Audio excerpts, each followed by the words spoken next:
Hello and welcome to Random Fandom FC, the podcast where we pick a random team out of the hat each episode and we follow along and see if we can be a blessing or a curse, and also hope to try to convince one of you lot to come on and talk about that team.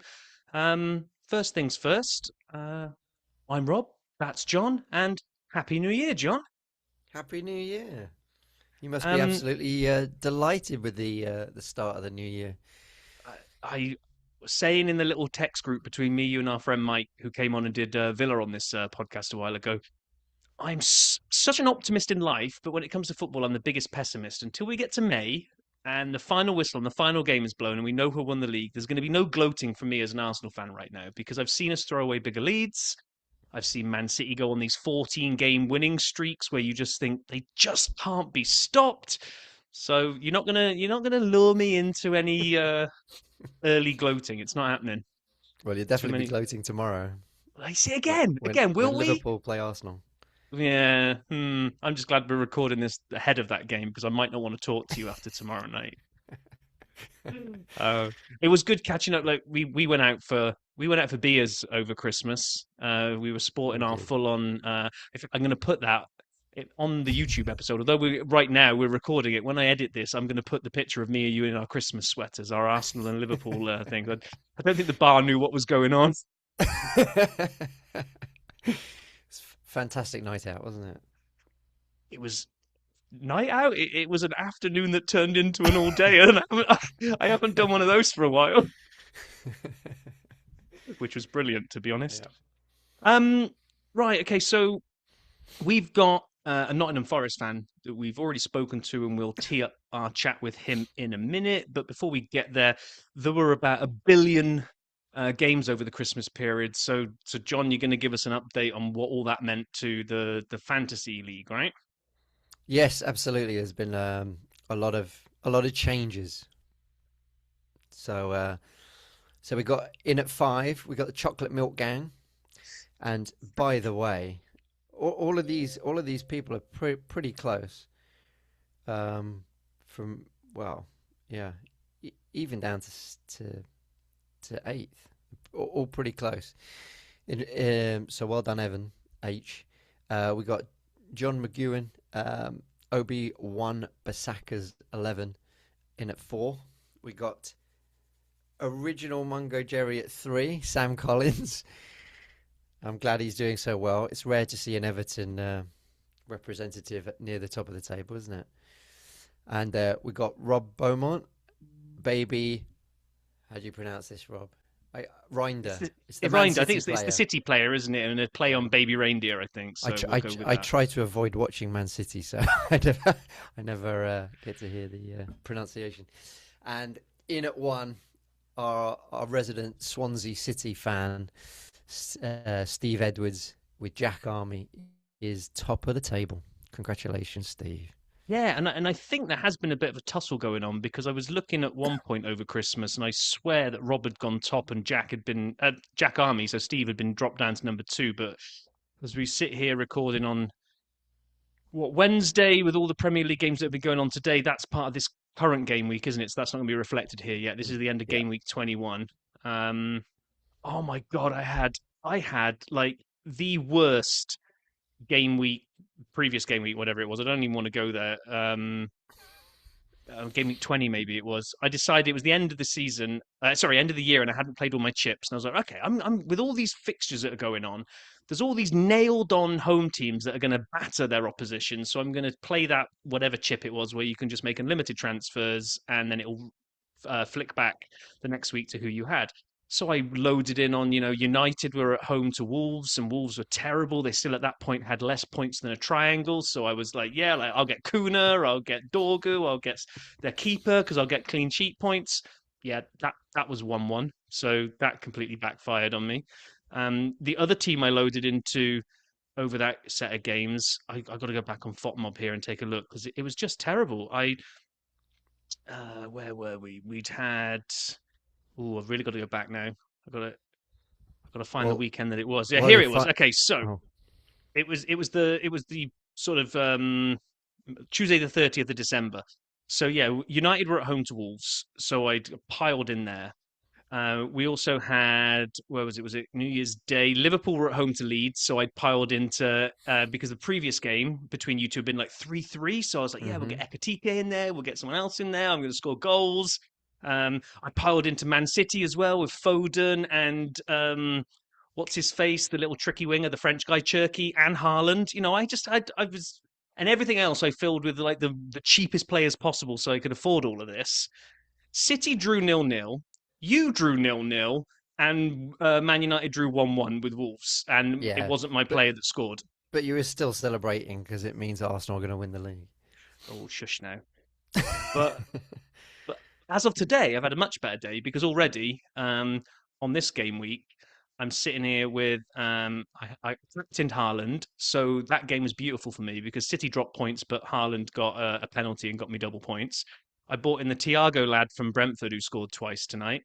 Um, Semenya said goodbye to Bournemouth if rumours are true with a last minute winner against Spurs. I got clean sheets from Palace against Villa with the 0-0 at the back. So I'm sitting on 51 points at the moment.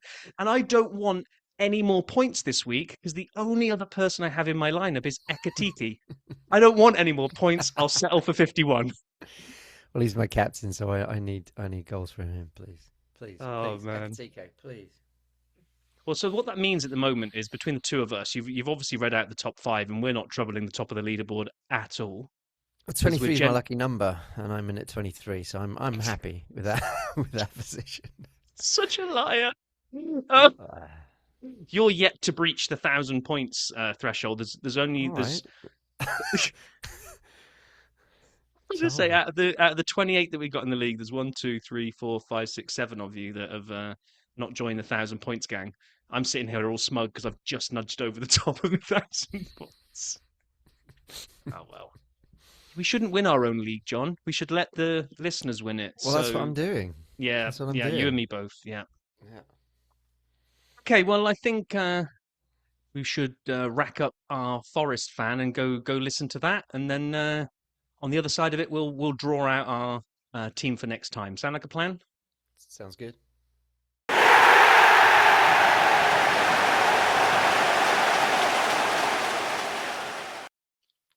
Well, before Christmas, we drew Nottingham Forest out the hat, and we've managed to track down a Nottingham Forest fan to chat to us today. So let's see who we've got. Well, as the crowd are demanding to know, who are you and how long have you supported Forest? Hi guys, yeah, I'm Pete Kelly, and I've supported Forest knowingly since since I was about 8. Without giving my age away, that's what's that about 38 years or so. Ooh, I mean, almost exactly giving away your age, but there we go. So, what was the way in? Is it like some people? It's parents, or it's friend, or Yeah, whatever it is. What drew Pete into Nottingham Forest? it's a bit of a long and convoluted story. I'll try and give you the short version on the basis that we've only got 40 minutes or so. But it all started with an uncle of mine called Jimmy Murray. And he was brought to his first Forest game in 1960. Back in those days, they used to travel for where I grew up in Castle Donington. It's a tiny little village, but it's remarkably well connected. So there's East Midlands Airport, so we've got our own sort of international airport, and there's buses from the village that will take you all over Nottingham, Leicester, the other place that we never talk about. He got taken to Leicester, he got taken to Notts County, but once he stepped foot inside the city ground, he knew that was the place that he wanted to stay. He was a bit of a glory hunter because we'd won the FA Cup the year before, apparently. So he became the first Forest fan, let's say. And then my dad, who's from my family are from Ireland, and they moved over in the sort of mid-70s.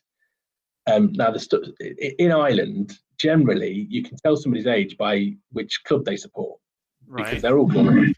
So they're either Chelsea fans, Arsenal fans, Liverpool fans, United fans.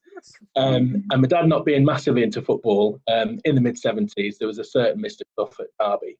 And my dad thought, well, I'll be a Derby fan then. And then, fast forward a few months, he had to move to England to find work, like most of them did. didn't have a place to stay, so the only place available to him was my uncle's place, and who was married to his sister-in-law. And my uncle said, "Listen, no problem with you staying. You can stay for free. We'll feed you. No problem at all." He said, "There's only one condition: we will not allow a Derby fan in this house." By which time, Forest, Cloughy had obviously made his move to Forest, and all the stars aligned. My dad became a Forest fan, and then about 4 years later, I was born, and my fate was sealed from that point onwards. Awesome. And that's the quick version. That's the quick version.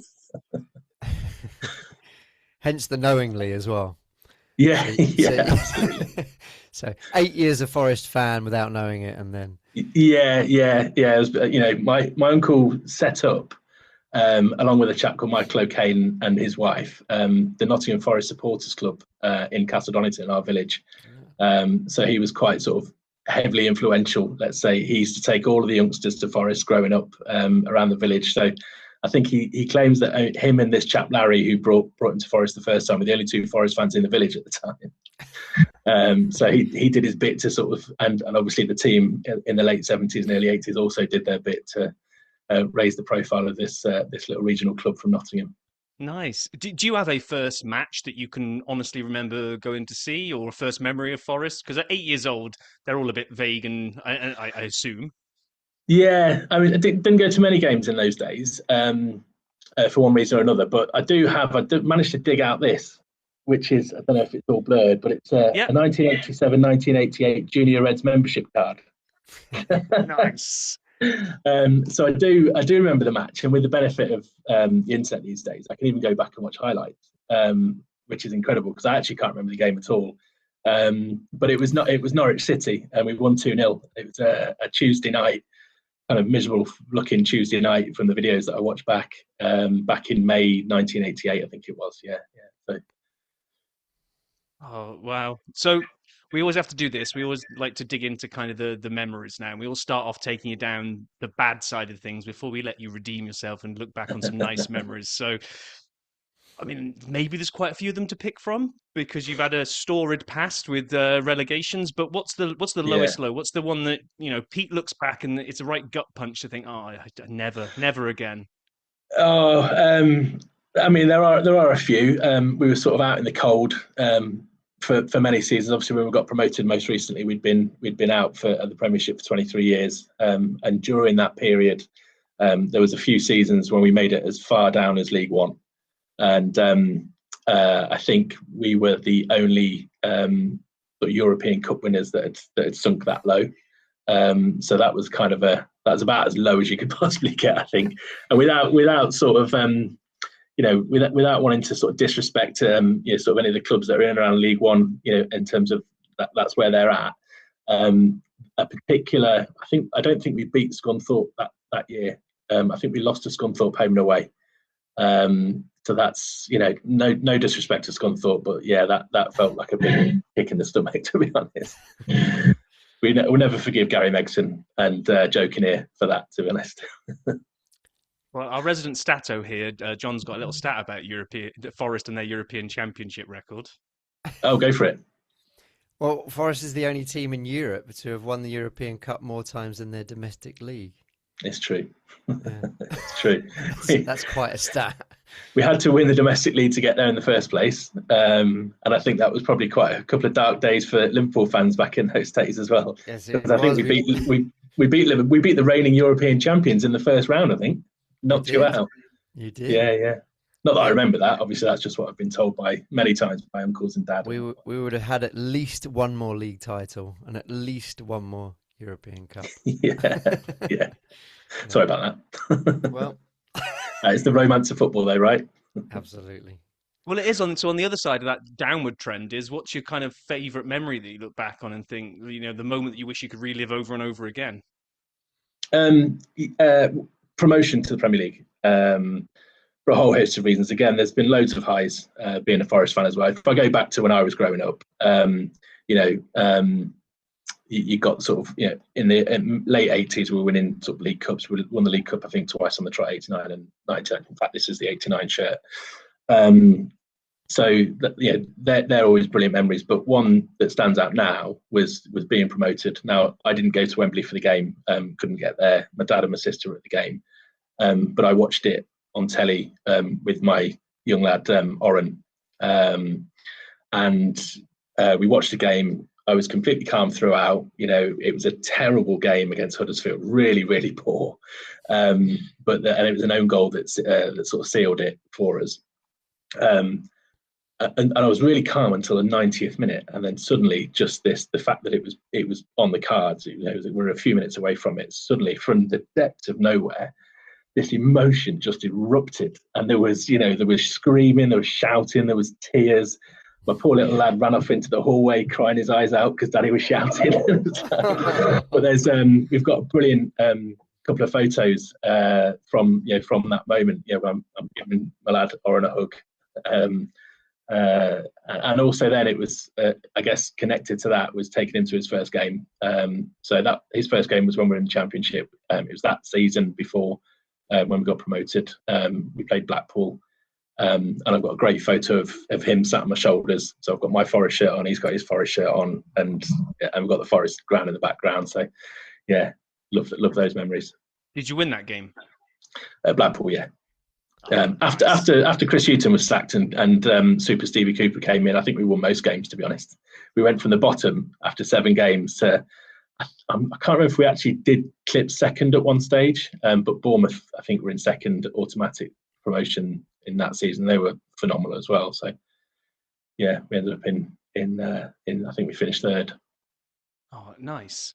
If you kind of looking back, looks like we dropped John. I'm sure he'll be back in a second. I must have insulted him with the Liverpool chat. Yeah, exactly.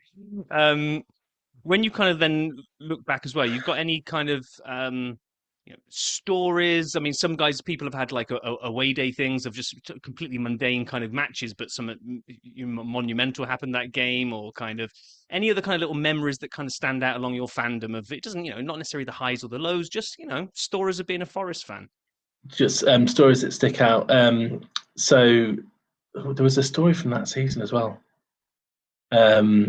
That wasn't a great story, if I'm being completely honest. But yeah, I mean, there is just this. There's the walk to Forest is something that stands out for me every time. It's considered one of the most sort of stunning walks to a football ground in the country. So where we used to park the car, which is quite far away from the ground, you sort of walk along the River Trent. And the sort of Forest ground, as you sort of come around the corner on the banks of the Trent, the Forest ground sort of opens up in front of you just above the Trent Bridge, and it just I still get hairs on the back of my neck every time the sort of city ground appears. And then the other one is more recently, my dad and I, when we go to the games, we tend to drink in the official supporters club, which is at the boat club. Next door to the ground. So the boat club on the Trent has been there, as long as the city ground has, I think, has got as much age as that. And you sort of stand on a balcony and you can see just the hordes of fans coming past. There's a Scottish piper piping. He's not over there, by the way. I'm just saying. There's a Scottish piper piping Mull of Kintyre before the game, and there's just this great buzz around the ground. And I love. I'll always, I think, be fond of those memories, standing with my dad on the balcony before the game, pint of Guinness, just sort of with the anticipation, obviously, that optimistic anticipation that you're going to win. And then, sometimes we actually do. Yeah, I mean, I was looking on, the Bible that is Wikipedia, and you guys, you've been at the City Ground like forever. There's so many kind of teams that have moved. They've had to change, either move location, change stadium, make a bigger stadium, whatever. Yeah. But you've been the City Ground, according to Wikipedia, since 1898. I mean, that is just, which is the year, historic, isn't it? It's it's the year we first won the FA Cup as well, 1898. But the club itself was founded in 1865, and I know that you had a Notts County fan on a few weeks ago before Christmas, and obviously, they're the oldest professional football club in the world at 1862, but we were only 3 years behind them. And actually, it is the oldest rivalry in football. And in the early days, there was a big difference between the two clubs. So they were kind of the professional services teams, the solicitors and accountants, whatever. They would go and support Notts County because I don't know whether there was an association between them and Nottinghamshire cricket, but they were sort of the representatives of the county of Nottingham. And Forest were sort of organised and arranged and established in the back room of a pub called the Clinton Arms, which is still there. You can still go to it. Whenever I'm up in Nottingham, if you've got the opportunity, I'll just pop along for a pint at the Clinton Arms, by a group of ageing shinty players. So a game that was popular at the sort of end of the 19th century was running around a pitch with a massive stick trying to kill your opponent. And I think there was a few of the lads playing that game that thought, we were getting a bit old for this, chaps. There's this new game of football. Should we give this a go? So they set up on the Forest Recreation Ground in Nottingham, which is the first ever ground.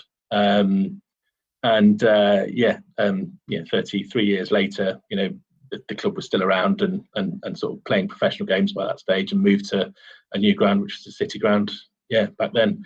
And over recent years, there's been, from time to time, there's talk about we're going to outgrow the ground. And so maybe we'll look at options elsewhere. Maybe we'll go and build a brand new ground like Middlesbrough did, or Everton have just done, or whatever. And a few sites have been identified, but the Forest fans have always been massively against that. It's part of the soul of the club. So we've always sort of rebelled against that as an idea. And we've been very, very fortunate with our new owner, Mr. Marinakis, who has committed to invest in to develop the City Ground as it is. So I think we got planning permission this week to build a 50,000 seater stadium to extend the ground. Oh wow! So we'll get to retain the address for hopefully for many more years to come, which is huge for Forest fans. That's awesome. But looking into some other historical aspect of Forest, just as we knew we were going to talk to you guys, I found a story which just destroyed my 13-year-old or 14-year-old self's English essay that I was very proud of. Right. I wasn't really very good at writing essays, and one time we got given you got to write a factual piece. So I did the history of Arsenal Football Club, right? In my element, writing all this out. Wrote this big piece about how our first red kit was donated by Nottingham Forest, and the reason that we're red is that we didn't have enough money for kits, and somebody knew somebody in Nottingham and got a spare set of shirts given. Yeah. And I went to go and look this up just to kind of reference it. You know what? It's basically been proven to kind of be a bit of an urban myth. There is kind of some loose connection, but there was no actual donation of a full set of shirts from Forest to Arsenal. So A, that destroys the little story, and B, it ruins my essay now. I'm probably going to get downgraded to an F. There is some truth in the story. I think, like most good stories over the years, they've been sort of added to, and elements have been added to, what have you. But I think the basis of the story is that there was a guy who was heavily connected with Forest who moved to London, to Woolwich, and obviously was massively passionate about his football. So took up with one of the local teams down in Woolwich, which was Dial Square. And the only reason I know that is because I read this. So I don't just have all this knowledge sat up here that I've sort of learned over the years. There's a guy who runs a social media page called Forest Preservation Society, and he's written a history of Forest.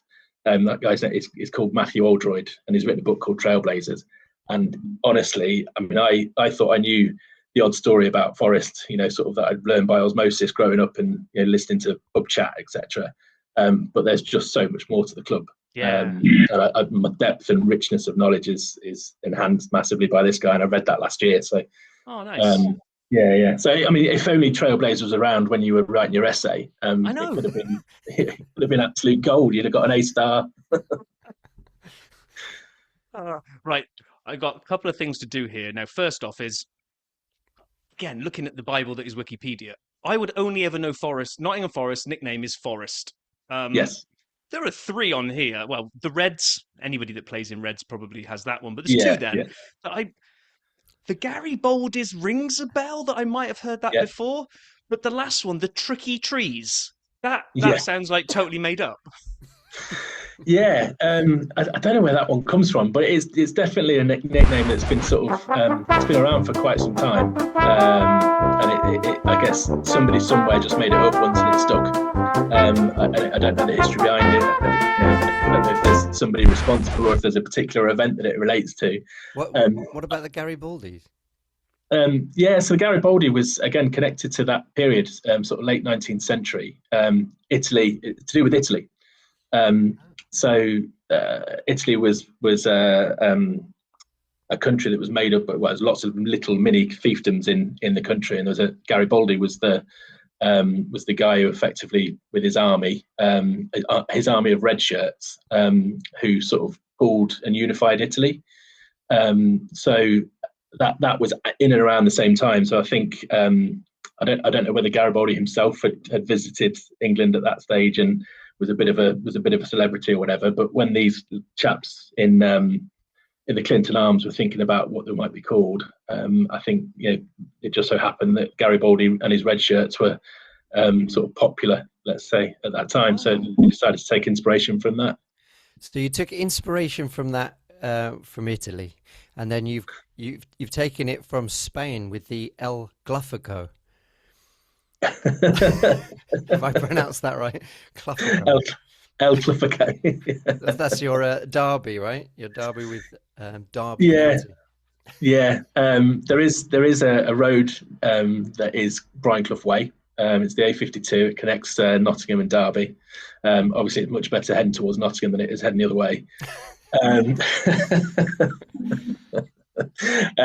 But yeah, El Glufico. They are humdingers. They are probably they're the games that you look out for as a fan. When you happen to be in the same league. Again, talking to the chap from Notts County a few weeks ago. There was a big rivalry in Notts County, I think, when Forest were first established, but it's been rare that Forest and County have been in the same league. We've met each other and what have you. So it's hard, and it's hard to and actually, as he said, in the early days, a lot of fans would buy a ticket for Forest one week and County the next week, so they could watch football every single week near Nottingham. So there wasn't really a massive rivalry there, but with Derby, yeah. Some absolute humdingers. Hold that thought. There's a good little segue here. There's a little game that I like to play on with John, because he's got no chance probably of getting it, which is find some fan chants and then see if he can work out what the fans are chanting. So I found a couple here. Well, one is, I'm only going to make you guess the first one, John, because the other ones are just, we've said we want to do a fan chant episode one week. These are three players. Two of them aren't even at Forest anymore, but I love the chant. No. But we'll start off with the one, John, where you have to guess what on earth they're saying here. You ready? Yep. Yeah? Okay.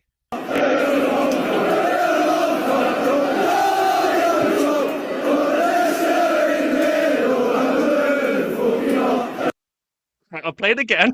It's because I know what it says and I can barely hear it. I made out a swear word.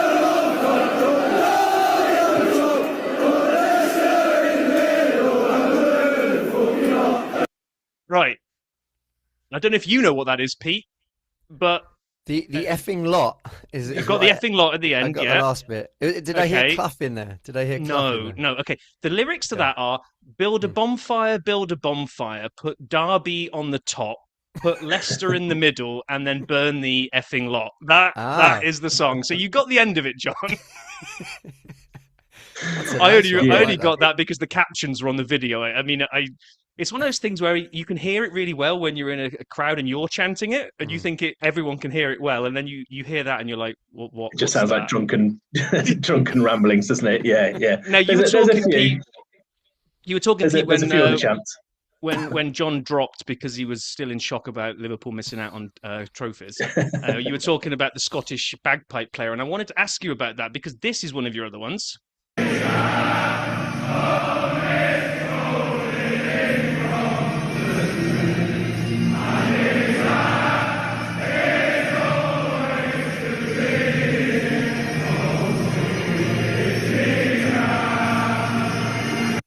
Where does that link come from? Mullen Yeah. Guitar.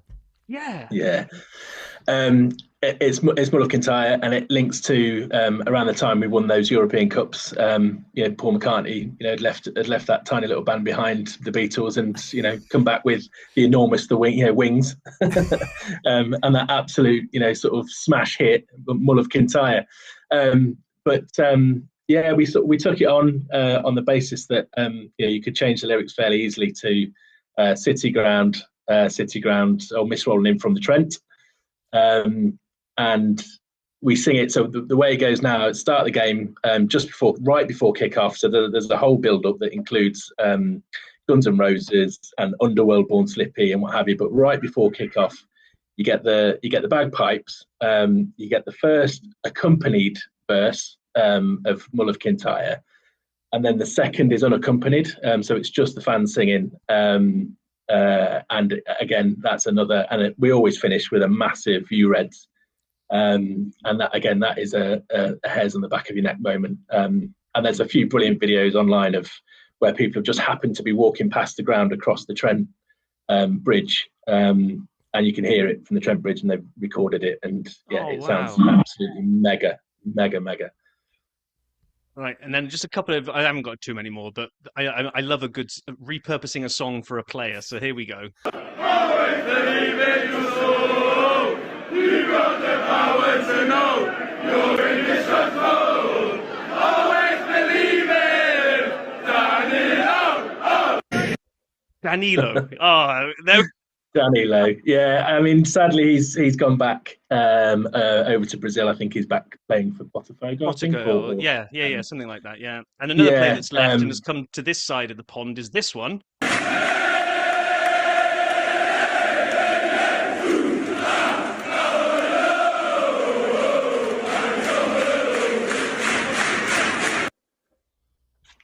Follow.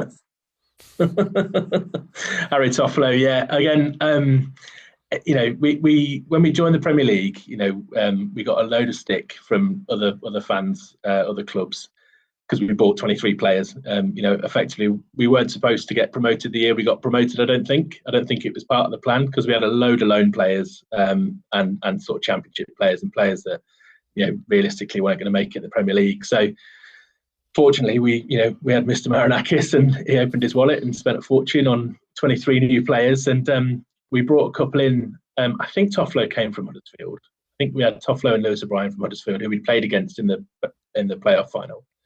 And it turned out that Toffs was, he was just a really, really good bloke.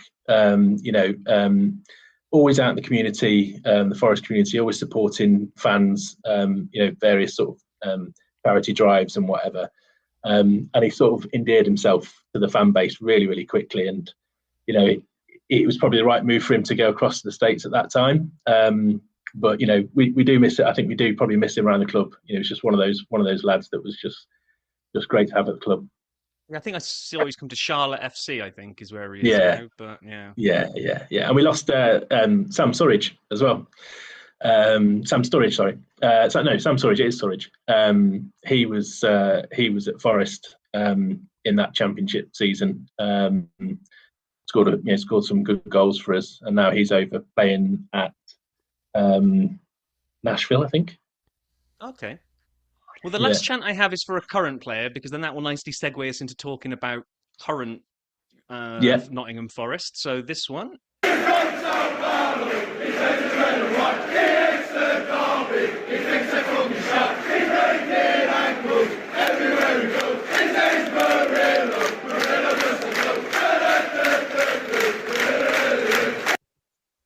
He hates the derby. He breaks ankles everywhere he goes. I mean, that's a legacy you want as a player. He hates the derby. He thinks they're effing shite. Again, another young lad that we were quite successful, I think, from a scouting position in South America and in Brazil in particular. When we come back up to the Premier League, and we bought this young lad, Murillo. There's a few that came over at that time, actually. Gustavo Scarpa, I think, was another one that's ended up back in Brazil, and Danilo as well. But Murillo was just, in particular last season, him and Milenkovic, on the right, Nico Williams on the left, and Matt Sells in goal. We were just such an incredible defence last season. that's what got us to the heights of where we got to last season, without a doubt. And then obviously the goals from an imperious Chris Wood. Yeah, But well, Murillo, my favourite chant at Murillo, that's a great one. But we repurposed a chant from back in the 90s for a certain Mr. Des Walker. So the chant for Walker was, you'll never beat Des Walker. Yeah. And now it's you'll never beat Murillo, because he's, the amount of times where Sells has been off his line, and he's just got that football defender's intelligence to just go in behind Sells, and he's cleared endless off the line and saved us games. So I was actually surprised you kept him in the summer, because I think he's a fantastic player, and I just thought in the summer someone was going to come in and hoover him up, because you got all the people kind of circling around Geyer at Palace, and like Liverpool needed someone, and I was like, well, this guy seems absolutely just someone's going to take him at some point. So I think good for you that you've kept him, because that leads nicely into if last year was the heady heights of dreaming of Champions League football for a long time, talk me through the complete polar opposite of what we're looking at this year at the moment. Oh, yeah. You to really appreciate the highs, you've got to hit the lows, haven't you? And it's been a bit of a topsy-turvy season. Obviously, all start, appearingly on the surface, all seemed to start okay, and then there was some sort of falling out behind closed doors between Nuno and our new director of football operations, Edu, who we got from Arsenal. And who knows what happened behind the scenes, but ultimately the outcome was that Nuno left and was replaced quickly by Ange Postecoglou, who we'd all prefer to forget, to be honest. Fortunately, he left fairly rapid. He only had 8 games. Yeah. And I think it's been a season for that, because the chap at Celtic's just gone after a short amount of time as well, hasn't he? But there's not a huge amount of patience for losing games, obviously. The Dyche has come in and steadied the ship. I think what we're looking for now is some sort of consistency. We've had some great games. Obviously, we beat Liverpool 3-0, but then we go and lose to Everton 3-0, and we lose to we just lost again 3-0 at home to, I can't remember the games off my head, but we're sitting here, whatever, on a Wednesday night, and you won last night. You won away at was it West Ham? West Ham. It's not difficult, though, is it? No, but there's a nice little bookend story. Nice little bookend story here, because when we drew Forest out of the hat, we always follow the next result, and we keep a log of it to see if our following a team is a curse or a blessing. First game after we drew Forest out of the hat, you won 3-0 at home to Spurs. Yes. Then we've been trying to find a fan and we couldn't find one. Then we finally get you. You're about to come on, and the very next game, or the closest game to you coming on, is a win against West Ham. So basically, Random Fandom is a complete lucky blessing for anyone that comes on. Well, I'll be delighted to come back every week, fellas. So with time's almost upon us. Big result last night, 7 points between it. It's not the biggest. 7 points is nothing really with like 18, 17 games left, whatever it is. But the bottom three do look terrible. So what's your thoughts for the rest of the season? Is it we can pick up a few more points now, get some daylight, and not be dragged into that? Or are you worried about a relegation dogfight? I think last night was a massive help. Putting that sort of 7 point gap between the two of us just gives a bit of breathing space. As I say, Dyche uses the word inconsistent. We need to find consistency. We've had some injury challenges this year, and they all seem to be sort of settling out a little bit now. So hopefully we can get a sort of settled squad together. We could do with a striker, if I'm being honest, in January. We've got another young Brazilian, Igor Jesus, but he's got loads of endeavour, holds the ball up well, does all the hard work really well, but it's just been unlucky in front of goal. He scored a few goals for us, but he's only got a couple in the Premier League, I think. So if we can sort the issue out up front and have a bit of consistency and a bit of an injury-free period, I think we'll do okay. Yeah, I think we'll hopefully be in the Premier League again for the remainder of the season. Yeah, I mean, as we're sitting here right now, it's midway through the second half of Leeds against Newcastle, and Newcastle have just equalised, which I think is good news for you because Leeds were winning. Yeah. Yeah, we could do with keeping close to Leeds and Bournemouth above them as well. Yeah, Bournemouth had just scored a last-minute winner against Spurs, so they pulled away. But yeah, you've got Burnley are losing to United at the moment. Yeah. No, United are winning now. That's what I said. Burnley are losing to Yeah. United. I mean, you could turn it the other way around and say United are winning, but Sorry. My other hope for the season, and this one is being a typical football fan with your rivals, is that Derby have got the fantastic honour of being named the worst team that ever played in the Premier League, because there was that fabulous season when they got 11 points. Now Wolves, up until like sort of a week ago or so, were sort of languishing with just 3 points, and there was a real danger that Derby might lose that title. So I've become a semi-Wolves fan for the remainder of this season, and as long as they get to the perfect 12, we'll be as far as fans will be happy. Well, they've picked up another point tonight on the road to Everton, so fantastic. They're up to the heady heights of 7 points now, so that 11 is well within sight now. 5 more draws. That's all they need for the rest of the season. 5 more draws, and that's it. I think time is caught us now, Pete. It's been absolutely brilliant having you on and talking about Forest. It's always better getting a fan on than just me and John having to just delve into stats and talk about teams, which we do. Yeah, we managed to do it. But any kind of final sort of thought on Forest that we haven't covered before we say goodbye? Go on, John. Sorry. I was just going to say how superb it must have been to get the last of Clough's era. Yeah. You saw the 89 and then the 90 League Cup, and then you had the 92 League Cup, even though you came runners-up. And the 91 we lost the FA Cup to Tottenham. That was a famous one where Gaza tried to virtually kill Gary Charles and ended up killing himself in the place. But I was in France for that, and I was, as an 11-year-old, very angry. But as a sort of Forest fan, I guess the one thing I just wanted to mention was, if possible, was to dedicate this to John Robertson, who is an absolute Forest legend, best player to ever pull on the shirt, and sadly passed away on Christmas Day. We've all got phenomenal memories of obviously the contributions he made to us winning those 2 European Cups. So rest in peace, John Robertson, and thanks for the memories. Yeah. Oh, well, nicely said. So thank you. I think on that we will thank you for your time and wrap this one up, and then it'll be time in a bit for us, John, to pick out the next team that we're going to follow. But yeah, thanks a lot for your time, Pete, and it was a pleasure speaking to you. Appreciate it. Yeah, likewise. Thanks, cheers, fellas. Take care. Cheers. Bye.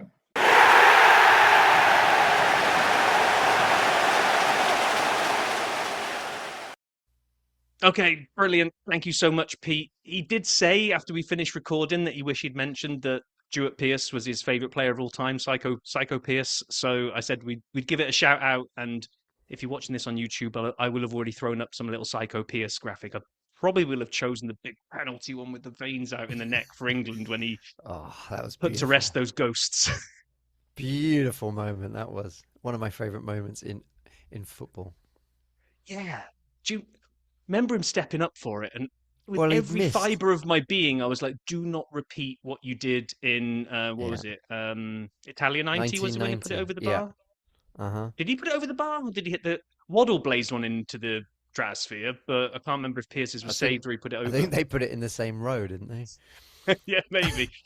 But to miss the penalties, to go out in the World Cup in 90, but then to have the balls to come back and take another penalty was sensational. My gosh.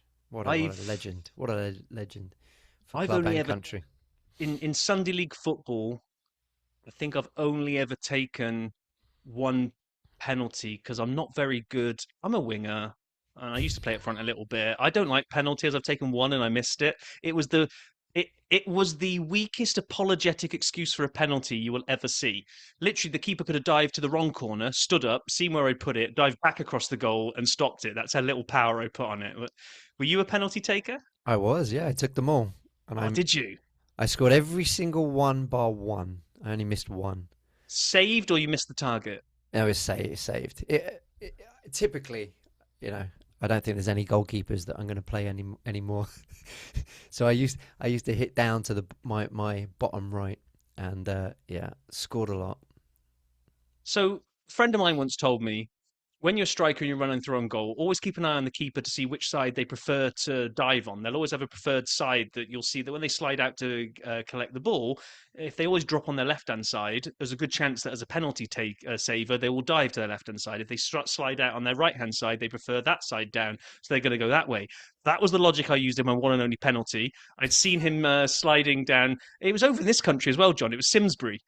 Playing Simsbury, Curtis Park. I went through on goal. Keeper came out. He went down on his right-hand side. I nudged it past him. He took me out. Penalty. They said, "Oh, you won the penalty, Rob. You can take it." Okay, great. Up I stand and proceeded to execute the worst penalty. Well, maybe not as bad as a Panenka, not as the guy today that missed a Panenka by chipping it down the middle, and the Brentford keeper just stood there and caught it. That's got to be the most embarrassing penalty miss. Yeah. Well, I think you were given some bad advice there. Based on my sample of one, yes. I don't like penalties. Anyway, okay, so yeah, Stuart Pearce, great penalty. Great to speak to Pete. And I have to do this. A little shout out to my mate Dan that connected all the dots together here so that we could speak to Pete. So that was great. So, okay, time to fire up the supercomputer and see who we are going to be following next time. Are you ready, John? I am indeed. Okay, so here we go.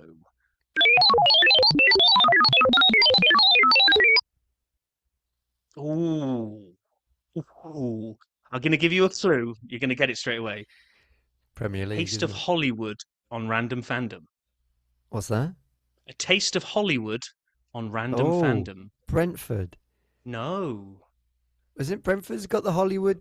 No, come on. Who's the two Hollywood guys that have taken a team from the lower leagues up to the championship I thought you meant the right sponsor. now? No. Brentford have the Hollywood on there.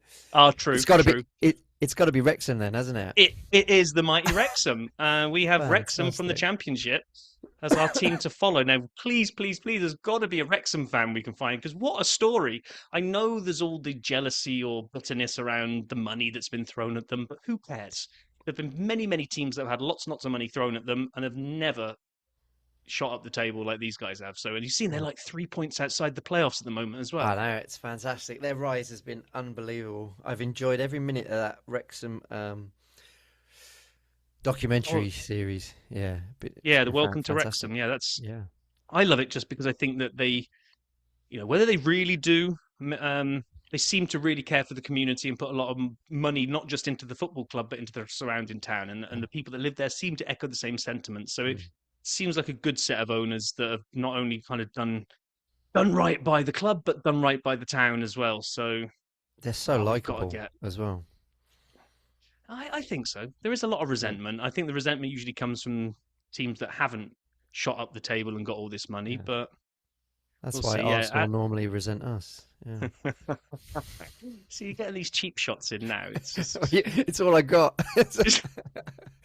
Yeah, so as we stand here today, they are in 9th position on 40 points, but the same way that the championship always is, second, Middlesbrough, are just on 46. They're only 6 off second.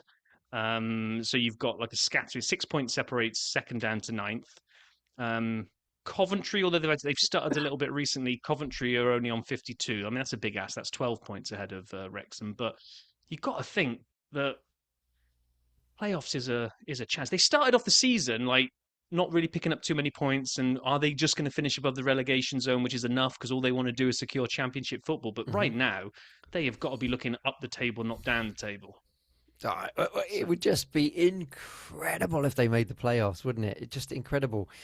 And, as we've said on this podcast before, it's your form coming into the last 10 games of the season really determines, how well you can do. So who knows?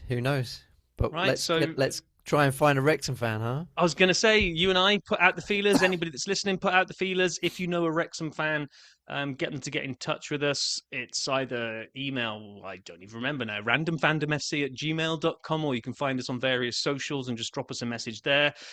Or if you happen to know me and John directly, then just ping us, because I don't want to do a mailbag episode for Wrexham. We've got to find a Wrexham fan to come on and represent. So that's our mission, John. So Perfect. any final thoughts that don't involve the Liverpool Arsenal game tomorrow night before we wrap this one up? No, I'm just gonna probably go into hiding for a week. Have we got a week before we do the Wrexham episode?